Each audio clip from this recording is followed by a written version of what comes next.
Alors le bocage, c'est un terme ancien en fait, qui vient du vieux français bosse, qui veut dire bois. Et si on regarde la définition du Larousse, c'est une série de petits champs qui sont enclos par des haies qu'on appelle bocagères justement. Le bocage est du coup un paysage assez complexe sous forme de labyrinthe qui évolue en fonction des régions, en fonction des usages, puisque c'est un paysage vraiment artificiel modelé par l'homme. On a un petit peu tendance à l'oublier.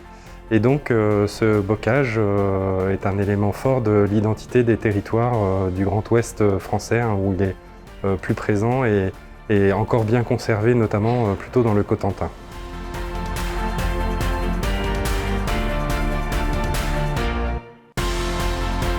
La spécificité du vignoble nantais par rapport au bocage, c'est qu'effectivement on a une zone de transition entre cet espace viticole qui est très ouvert et où on ne retrouve pas normalement ces haies, mais on va l'avoir sur la partie est et la partie sud qui est contiguë avec le bocage maugeois et le bocage vendéen.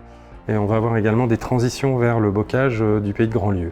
Et donc c'est pour ça qu'on parle aussi de bocage dans le pays du vignoble nantais, parce qu'on a cette apparition d'activités de polyculture, élevage et de bocage avec la vigne.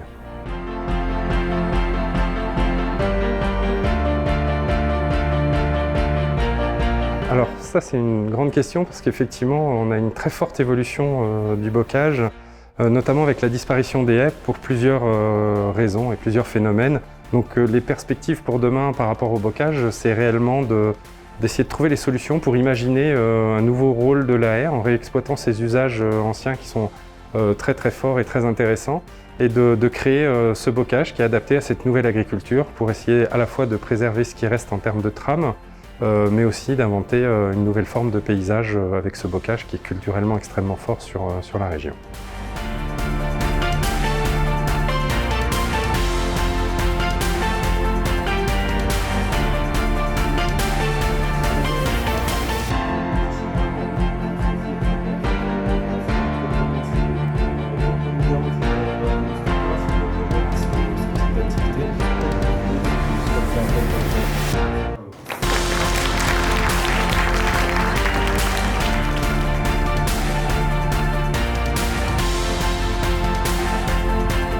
Ce que j'ai retenu de cette conférence, c'est que nous sommes sur un territoire avec un paysage qui est en danger aujourd'hui, du fait de nouvelles activités, du fait de la modernité, de la mécanisation.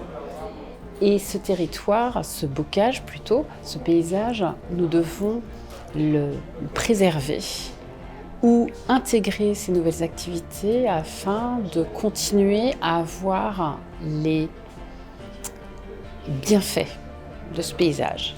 Donc ce qui m'a intéressé ce soir sur l'intervention, c'est plus le côté environnemental et climatique sur le monde actuel. Alors moi j'ai trouvé la conférence très intéressante, donc je connaissais pas trop l'univers du bocage, etc. Parce que moi de base j'habite à Cholet. Et donc je suis venue ici avec mon lycée parce que je fais un BTS développement et animation des territoires ruraux. Du coup ça m'a beaucoup appris sur le paysage, sur le pays du vignoble nantais et sur les parcelles, l'agriculture qui change au fur et à mesure des années. Et je trouve que c'est important qu'on s'informe sur ces choses parce que c'est un environnement qui nous concerne et c'est très important pour l'avenir.